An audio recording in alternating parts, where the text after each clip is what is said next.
avec force que la connaissance de la foi nécessite initialement la croyance avant la compréhension. Néanmoins, il prévenait également qu'une foi demeurant totalement incompréhensible ne devrait pas être acceptée aveuglément. Autrement dit, il insistait sur l'importance d'accueillir l'Évangile par la foi, tout en reconnaissant que cela ne justifie pas une foi qui reste totalement opaque. Lorsque Dieu nous accorde la foi, il nous offre également la lumière nécessaire pour en saisir la profondeur.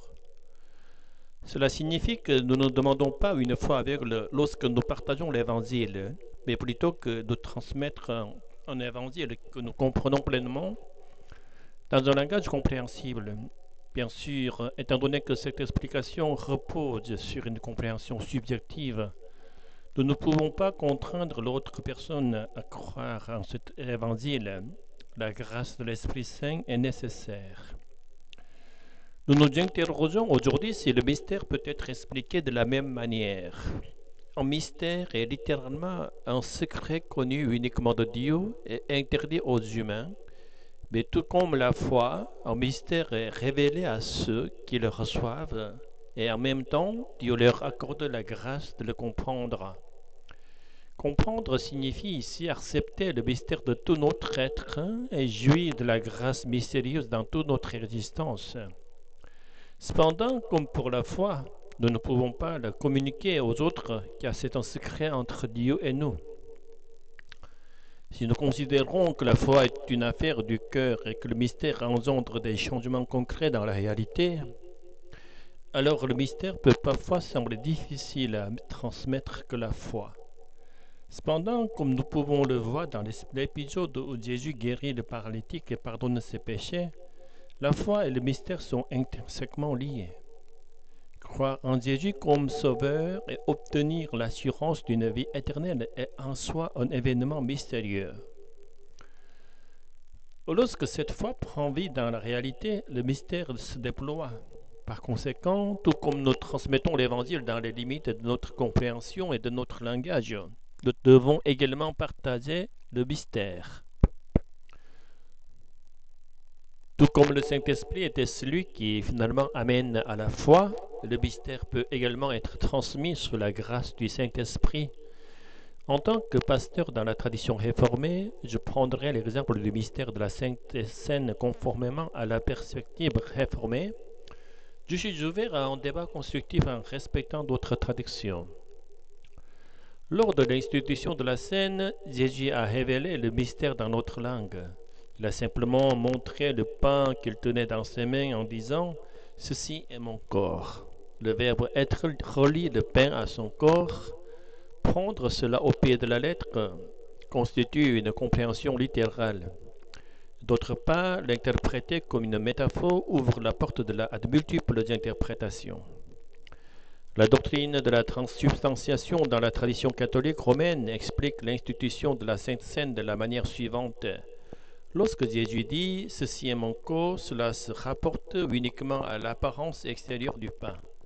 En d'autres termes, l'apparence extérieure du pain reste inchangée, mais il y a un changement substantiel invisible où le pain devient le corps de Jésus, résultant de la bénédiction du fractionnement et des paroles prononcées par Jésus. Ce changement substantiel est spirituel et ne peut pas être confirmé par nos sens physiques. Notre contre-argument est le suivant. Le pain que le Seigneur a pris dans ses mains était du pain tel qu'il était et non du pain transformé en corps de Jésus. Le Seigneur n'a pas dit « ceci a été transformé en mon corps », mais « ceci est mon corps ». D'autre part, les théologies luthériennes expliquent que contrairement aux catholiques romaines, il n'y a pas de changement dans le pain. Ils expliquent simplement que le corps de Jésus coexiste avec le pain, dans le pain ou sous le pain. Les deux positions émergent de la foi en l'espérance de la présence réelle du corps de Jésus dans la scène, une compréhension et une explication issues de la foi en la résurrection corporelle de Jésus, son humanité. Cependant, Zwingli, représentant du courant réformé, ne pouvait ni comprendre ni accepter ces explications. Il soutenait que le pain n'était qu'un symbole et que la scène commémorait simplement la mort de Jésus sans présence réelle de Jésus dans la scène. Les premiers réformateurs se sont donc divisés en raison de divergences d'interprétation de la scène entre Luther et Zwingli. Le réformateur de la 12e génération, Jean Calvin, croyait en la présence réelle de Jésus dans la scène, mais croyait que cela se produisait par l'intermédiaire du Saint-Esprit. Selon Calvin, le pain est symbolique, mais ce symbole n'est pas un symbole ordinaire, mais un symbole institué par Jésus et commandé comme un sacrement. Comment le pain peut-il devenir le Fils de Dieu, Jésus-Christ? Cependant, cela va au-delà de la compréhension littérale et même de l'interprétation grammaticale, étant donné que Jésus a donné son nom au pain sacramentellement. Le pain de la scène n'est pas simplement un signe d'alliance partagé par les humains, mais un signe sacré d'une alliance qui ne peut être comparée à aucune bague humaine. Ce pain entre en nous, formant un seul corps avec nous, symbolisant la promesse d'unité avec Jésus. Le nouveau pacte établi par le sacrifice de Jésus, à travers la communion de la scène qui nous lie à Jésus, nous apporte finalement la grâce que nous vivons. Ce n'est qu'en vivant pleinement le symbole de la nouvelle alliance que nous pouvons réellement en bénéficier. Nous ne devons pas placer nos propres préférences au-dessus des paroles du Seigneur Jésus, mais plutôt laisser ce symbole, ces paroles nous guider. En conclusion, selon Calvin, toutes les grâces que la résurrection de Jésus nous offre sont présentes dans le sacrement.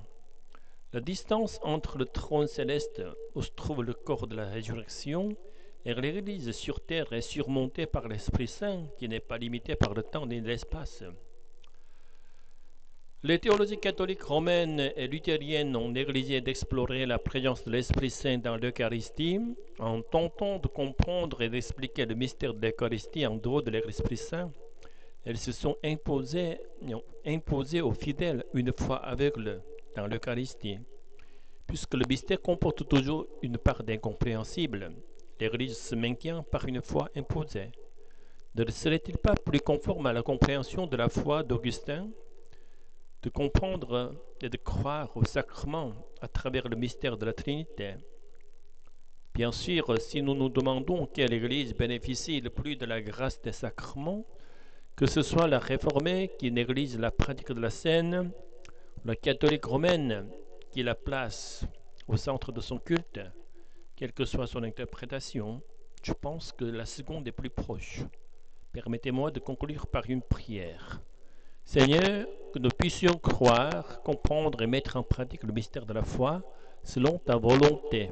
Au nom de Jésus, nous prions. Amen.